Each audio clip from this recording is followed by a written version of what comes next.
Ladies and gentlemen, here it is. The most listened to radio show on the planet. Even the other stations are tuned in too.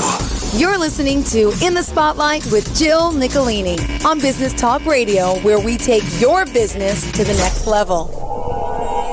And welcome back to the show. Our next guest, Lori Van, joins us here. VanAssociates.com is her website. She's based out of Dallas, and she really is an international authority on non-suicidal self-injury. She's a speaker. She's a 5-time author for Van & Associates. She's a coach, a counselor, and consultant. And again, we'd like to welcome you back to the show today. How are you? I am doing well. Thank you so much. Great. Please introduce yourself to our listeners. Well, as you said, Lori Van with Van & Associates. You can go to our website, VanAssociates.com, or find me on Instagram at Lori Van, LPC-S. And I have been a licensed professional counselor supervisor for, over 20 years now. And I have been blessed to be able to work in a variety of businesses, from the nonprofit sector, where I was a director, to a inpatient psychiatric facility, outpatient treatment center, professor at colleges, and then have been full-time private practice doing counseling and coaching for the last, decade plus now. Oh, fantastic. Well, thank you for sharing and doing what you do. So coaching, counseling, consulting, and again, your services are pretty amazing. And you've done a lot working with individuals from various professional backgrounds. What are some insights that you have learned from them in your counseling sessions that you think that businesses could benefit from hearing? Well, one of the things I've picked up over the 20 years of being a counselor is that it seems like leadership skills are very much lacking in today's marketplace, and that has such a major impact on a business's bottom line. And unfortunately, sometimes we have to bring up the bottom line part in discussing how to get businesses to change, but it really does impact it, because if you don't take care of your employees can't take care of your customers, and your customers are going to look at your business and go, I don't want to do business with you. We don't care what the reason is. We feel like we're not being served. And so you do have to start at the top with leadership and what is really the mission of the company. And one of the concerns that I've had is that you have people that go into managerial type positions and they've never been taught how to be managers.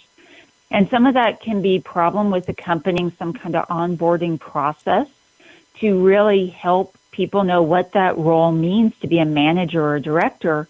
But it's also just within the business schools. What are they really teaching about dealing with conflict or dealing with troubling employees, or how to just be that role model and care about your staff that's underneath you. Mm-hmm. So that's some of the things that I've really picked up on, and one of the reasons that clients end up in the counseling office and maybe on short-term disability is because there's some major leadership issues, whether it's from the very tippy top or it's the mid-management or the director that's immediately above them. Got it. No, absolutely. Well, thank you. I think it's important to bring this up and to discuss this. Would you say that you've been posting different biz tip videos on your Instagram? I mean, what got you into doing that? I think it's a good thing.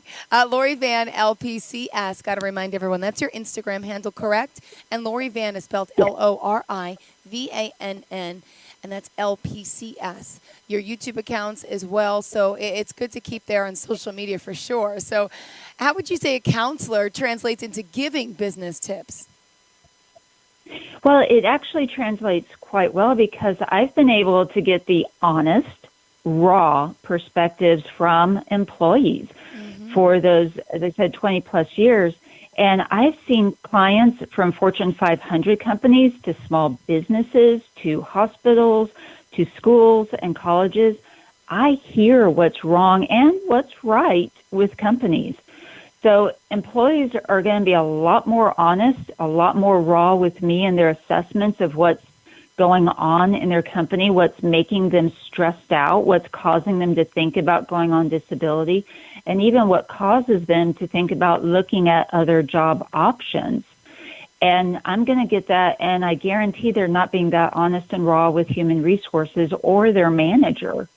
And there's a variety of reasons for that. I mean, one, obviously, they fear being fired, but that retaliatory response, that employees feel like they really can't be honest, and that some of the changes in leadership really need to consider, because in leadership, you don't know what you don't know, and you might think things are okay because the dollars are coming in, but you have no idea how the foundation of your business may literally be crumbling because of employee issues and how things are being handled, and employees struggling with that micromanagement, and that leads to decreased satisfaction, which goes to decreased productivity and goes to poor customer service, and that costs a business a lot of money when that happens. So those are the insights that I can provide from the couch to the boardroom. I like that. From the couch to the boardroom. That works well. Now, would you say, business could benefit from having consultations with counselors? I assume the answer is going to be yes for that one, right? And how would you say a business can really benefit from consulting with a counselor? Could you give us some examples?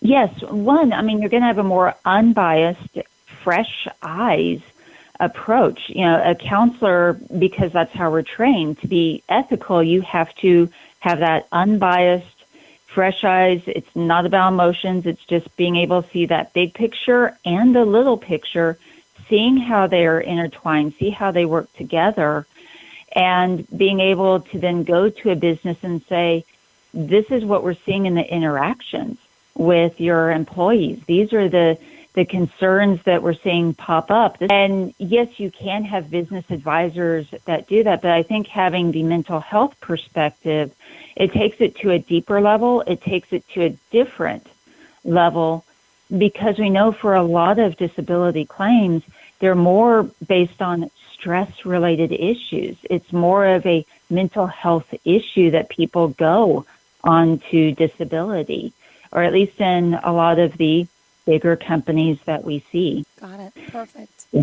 And also, just want to bring up, as far as your business is concerned, you do it all from the consulting, the counseling, and how does it work, with other business owners, especially startup companies, healthcare providers? Do they resist, or do they seek out business consulting services? How does that work, would you say? Oftentimes, businesses are hesitant to seek out help. And that could be a big business, and that can be a little business. And sometimes they go, well, we can't afford it. And the question that I would pose is, well, can you really not afford to do it? Because if you have a fresh set of eyes and those tips, those insights help you keep employees, and much less keep happy employees, that ends up saving you money. Because think about just the cost of taking on a new employee. You have to advertise. Mm-hmm. You have to spend time reviewing resumes. You have to spend doing the interview process. You then have to do the drug test. You have to have the HR person set up all of the forms for them if they are hired. That costs a lot of time and money right there. And if you have a lot of employee turnover, really start to add that up. I would really encourage businesses, put a number to that. Mm-hmm. And any good business is going to really look at those numbers and really put, okay, how many hours for the HR person does that really represent? Well, how much do we pay the HR person per hour? Oh, wow. You know what? That's actually adding up to be several $100s potentially. Well, what else could the HR person be doing instead of having to do all of these other interviews? Are there other areas that need to be addressed in our company that because they're busy doing this other stuff, it's now hindering our growth as a business? So that's one thing to have businesses really consider, is know those numbers, put some numbers to the page there. But I also think there's maybe a pride issue, that our egos get in the way. We like to think that we know it all. Yeah. And as entrepreneurs, and I am absolutely guilty of this myself, that I feel like I know my business the best. It's my baby. It's no one else's. It's mine. And so asking for help, sometimes we feel that could be a sign of weakness. Sometimes we're worried that people are going to pull back that curtain and see, oh, we're not as successful as what we've been portraying. And there's so many different aspects to it. And I know one of the best decisions I ever made was getting business coaching, because I realized, you know what, I've gotten to a certain level and I still have some things I want to do, but I'm just not quite sure how to do them. And realizing you don't know what you don't know. And there have been a lot of things I'm like, wow, I had no idea about that. Or, you know, I had thought about that, but I really didn't know how to address it, or it had been a fleeting thought. And so coaching helps provide you that other set of eyes and ears to also open up your mind to the possibilities of where the business could go. So those might be some just initial things, that resistance of the pride, thinking that they can't afford in it. And they really need to see this as an investment, not a cost, but an investment in the company. And then you just don't know what you don't know. And quite honestly, our schools do not teach us about running a business. Yeah, that is true. And Lori, at this time, would you mind giving us your best form of contact? I can point out the website, vannassociates.com. That's VANNASSOCIATES.com. Is there a phone number, email, and social media you want to share with us? Yes, absolutely. Phone number is 214-270-6966. Email is Lori, Lori, at LoriVann, LoriVann.com. And yes, you can most definitely find me all over social media at Lori Vann LPC-S. And that's on Instagram. You can find a different Facebook business pages. I'm on LinkedIn and Twitter. So, yes, I'm just all over the place.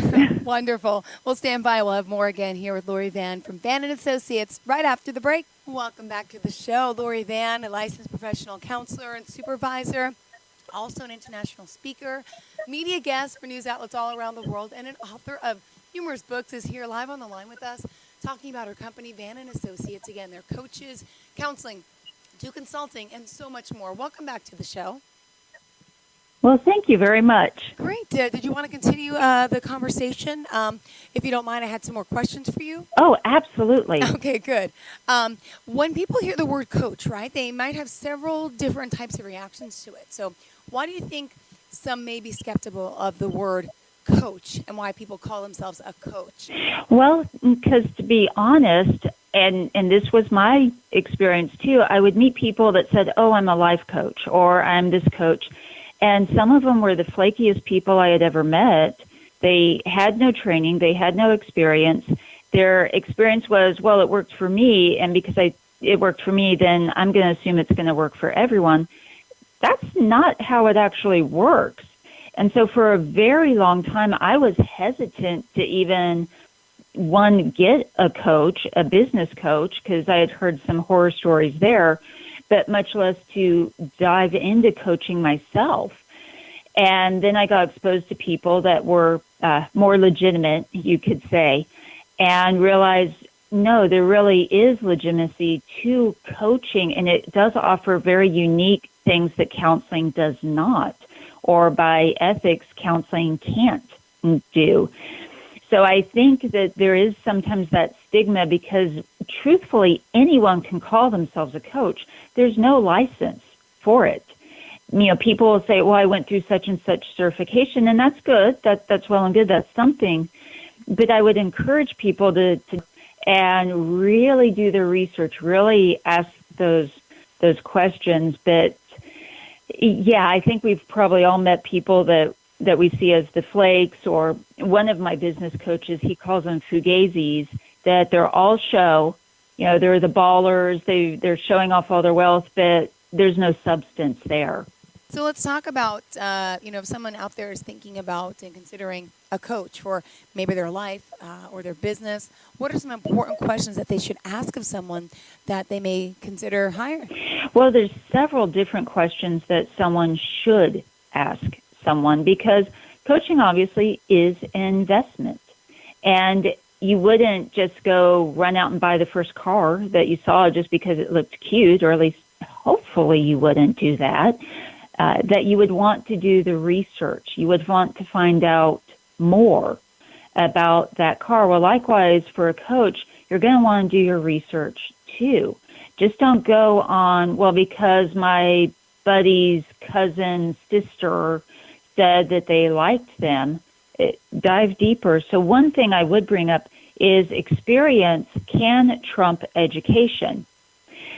Just because someone might have a PhD, let's say, they might have a lot of book smarts, but have they actually practiced what they're preaching? One of my pet peeves in the counseling world is that I supervise interns and associates, and that some have come from colleges where they have the ivory tower professors, the ones that they're book smart, but they've never actually done it themselves. And in the business world, I think that's really dangerous because what you can read out of a book is not always the same as what happens in the workplace. So if you have someone that has 20-something years of business experience, they've actually run their own business, and they didn't go bankrupt doing it, that they've actually come up with innovative solutions to problems, that they've branded themselves, they have a name, they have all of these different things, that's experience. And those are things to pay attention to and ask about. So don't go just solely on a degree or, just one criteria. You really got to look at the whole picture, so to speak, the whole package. Another thing that I encourage individuals to do would be to make sure the coach makes it about you. You're the one that's hired them. They need to be focused on you and what goals are, and they need to have your insight and your input as to what the goals are, and they need to be able to tell you, hey, that's probably not realistic, or hey, let's find another option or how to work through this. But you don't want a coach that makes it all about them, it's all about their ego, and where they're constantly bragging about themselves. And then you do want to listen and adapt with a coach. You want a coach that's really going to listen to you, that's going to ask a lot of questions. And then as different things occur, maybe plans change, maybe your goals change, maybe you get more insight. The coach helps you to adapt. They help to pivot. So the coach doesn't keep, nope, that was your original goal, and that's all we're going to focus on, and they get stuck. So you want a coach that can work with you in that. And then one thing that can be helpful, and I think provides me maybe an additional benefit that maybe some others don't have, is because I have the mental health training, I am able to see people's stuck points more readily. And I'm comfortable addressing that in an assertive, productive manner. Counseling and coaching, there's a whole lot of overlap between the two of them. There's some definite differences, but a counselor has been trained and has the experience to be able to see things at a deeper level and in an unbiased level, and be able to provide insights and help unblock people from their stuck points. So those would just be some things I would encourage individuals to talk about or interview a potential coach. What are some quick tips you can give those managers out there listening? Absolutely. So recently, within the last couple of weeks, I've been filming some Instagram videos on this. And I also have a private Facebook group. It's Business Psychology, and you can find me there too, where I'm posting some additional business tips. But first and foremost, what can really improve morale is just listen. Really just listen to your clients and listen to your staff, because that's one of the big complaints that I have heard from people on the couch is they feel they're not listened to. They feel like they're not validated. It's not saying you have to agree with their perspective, but you need to at least be able to hear them out, because you can get some really valuable insights into what's going on in your company. But I would also encourage to show appreciation to your staff and your clients both. It doesn't have to be financial all the time, because some companies obviously have been really hit financially, and they're still being hit and will continue to be hit. So if you don't have the finances, you know what? A handwritten note, not a copy and paste, but actually taking the time to actually write a custom handwritten, personalized note to that employee to say you appreciate them and to say specific things that you appreciate about them. That can go such a long way.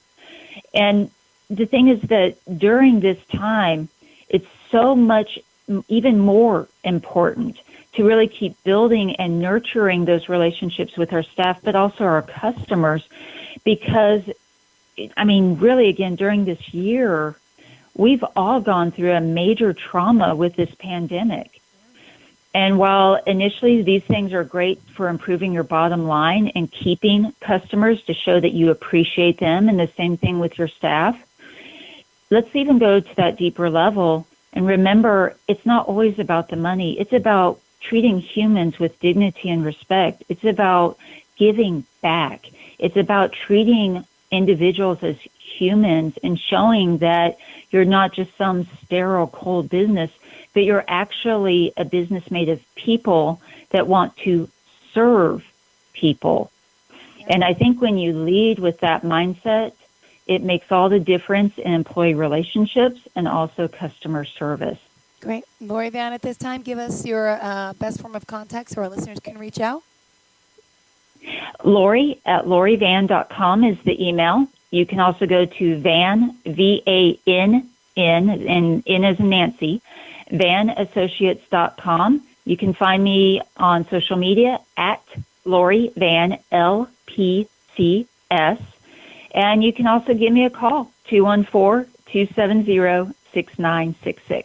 Beautiful. Well, thank you for that.